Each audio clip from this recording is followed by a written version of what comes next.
আসসালামু আলাইকুম। আমার নাম মোহাম্মদ রাকিবুল ইসলাম রাতুল। আমি এইমাত্র যে এসএসসি পরীক্ষা হয়েছে তাদের আমি পরীক্ষা দিয়েছি, এবং আমাদের যে এসএসসি পরীক্ষার পর যে বিগত ৩ বা ২ মাস থাকে তাতে আমরা মানে কোনো কাজ করি না বা আমরা শুধু ঘুরি করি। সেজন্য আমাদের উচিত বা কোনো কিছু শিখা, যেমন কম্পিউটার।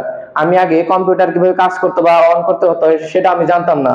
কিন্তু এখন আমি কম্পিউটার প্রায় অনেক কিছু জানি। এই যে আমি কম্পিউটার কিভাবে কাজ করতে হয় বা চালু করতে হয়, যেমন এমএস ওয়ার্ড কিভাবে কাজ করে বা এক্সেল কি করে, বা আমরা ভার্সিটিতে উঠলে বা কলেজে উঠলে যে আমাদের স্যার ম্যাডাম বলে যে তুমি এই বিষয়ে প্রেজেন্টেশন করবে, সেজন্য আমাদের প্রেজেন্টেশন বানানোর জন্য পাওয়ার পয়েন্ট দরকার, এবং সে বিষয়ে আমি শিখেছি।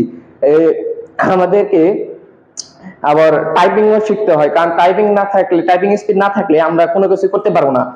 আমি তারপর ওয়েব ব্রাউজিং এমনকি ইমেল ইউজিং এগুলো শিখেছি। এগুলো আমাদের চাকরির জন্য, এবং যখন আমরা বিদেশ যাব তখন আমাদের এইগুলা বিষয়ে পারদর্শী থাকতে হবে, না হলে আমাদের কোনো চাকরি পাবো না সহজে। সেজন্য আমাদেরকে কম্পিউটার চালানো শিখতে হবে। যেমন আমি গ্রোমেক সাইটে বেসিক কম্পিউটার এবং অফিস ম্যানেজমেন্ট শিখেছি এই 3 মাসের জন্য, এবং এই কোর্সটা প্রায় শেষের দিকে এসে পড়েছে।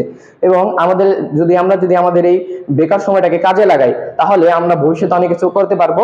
এবং এটা আমার জন্য ভালো ছিল। আসসালামু আলাইকুম।